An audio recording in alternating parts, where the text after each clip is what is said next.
বিএনপির জনাব সালাউদ্দিন আহমেদ আমাদের আইনমন্ত্রী যিনি রয়েছেন উপদেষ্টা আসিফ নজরুল স্যারকে একটা চিঠি দিয়েছেন। সেখানে ওনাদের গোপন প্রেমের কথা ওনারা বলেছেন।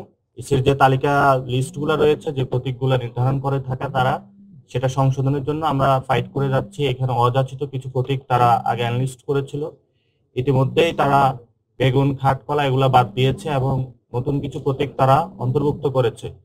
সেখানে আমরা একটা প্রতীক দেখতে পেয়েছি, শাপলা কলি নামে একটা প্রতীক রয়েছে। আমরা আজকে আমাদের পছন্দের তালিকায় প্রথমে রেখেছি শাপলা, দ্বিতীয়ত রেখেছি হলো সাদা শাপলা, তৃতীয় রেখেছি হলো শাপলা কলি। এবং নির্বাচন কমিশন হলো খুব ধীর গতিতে তারা চলাফেরা করছে। আমাদের অনেক আগে আমরা অ্যাপ্লাই করেছিলাম, এই পর্যন্ত এটাকে তারা কোনো সমাধান করতে পারে নাই। তো আমরা তাদের কাছে আহ্বান জানিয়েছিলাম দ্রুত গতিতে এই বিষয়ে সমাধান করে। আমরা ইলেকশনের ডামাডোল অলরেডি বাংলাদেশে শুরু হয়েছে। আমরা ইলেকশনের ফেজের মধ্যে যেতে চাই এবং ফেব্রুয়ারি ইলেকশনটা যাতে সুন্দরভাবে বাস্তবায়ন হয় আমরা অংশগ্রহণ করতে চাই। সেই জায়গাতে জাতীয় যে স্বার্থ রয়েছে, ওভারঅল রাজনীতির যে পরিস্থিতি রয়েছে দেশবাসীর মধ্যে, আমরা শাপলা কলি নিয়েও কিছু পজিটিভ সাড়া পেয়েছি। এবং এটা শাপলায় ছিল, শাপলার চেয়ে আরো এক ধাপ এগিয়ে হলো শাপলা কলিও এসেছে, অর্থাৎ শাপলাও আছে কলিও আছে। তো সেই জায়গাটা নির্বাচন কমিশন আমরা যতটুকু চিন্তা করেছি তারা এক ধাপ একটু বেড়ে চিন্তা করে সেখানে কলি, শাপলা এবং কলি অন্তর্ভুক্তি করেছে। তো আমরা এটা পজিটিভলি নিয়েছি এবং তাদেরকে আমরা আহ্বান জানিয়েছি যে দ্রুত গতিতে যাতে এনসিপির যে নিবন্ধন প্রক্রিয়া এটা সম্পূর্ণ করে আমরা যাতে আমাদের মাঠে প্রতীক নিয়ে যেতে পারি সেই বিষয়ে সুরাহা সমাধানের করার জন্য।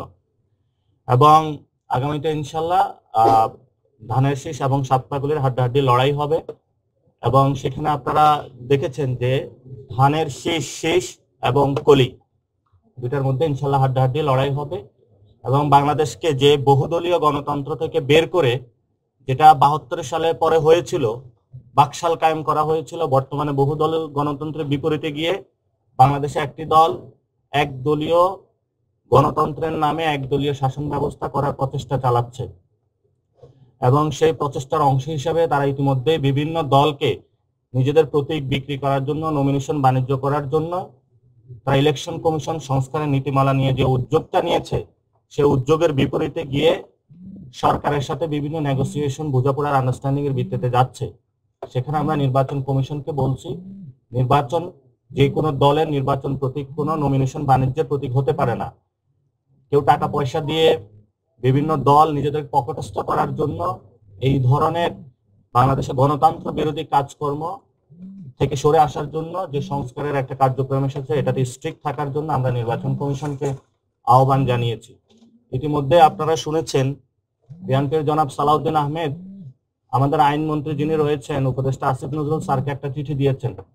সেখানে ওনাদের গোপন প্রেমের কথা ওনারা বলেছেন যে আপনি আমাকে আশ্বস্ত করেছেন, কিন্তু আপনার আশ্বস্ত পেয়ে আমি চুপ ছিলাম, কিন্তু পরবর্তীতে দেখলাম যে আপনারা হলো বিভিন্ন প্রতীকে সবাই ইলেকশন করতে পারবে, এই বিষয়ে মর্মে আমাদের কাছে সংবাদ এসেছে। আপনাদের কাছে সবার এই চিঠি গিয়েছে, আপনারা দেখেছেন।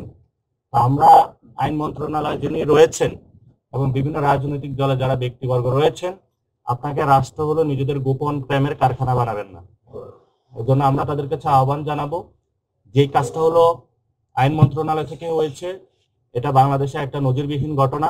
আমরা প্রধান উপদেষ্টাকে জানাবো যে আপনার উপদেষ্টা মন্ডলী যারা রয়েছেন তারা যদি বিভিন্ন দলের সাথে এই ধরনের গোপন প্রেম করে থাকে, তাহলে বাংলাদেশের গণতন্ত্রের যে যাত্রা সেটা ব্যাহত হবে।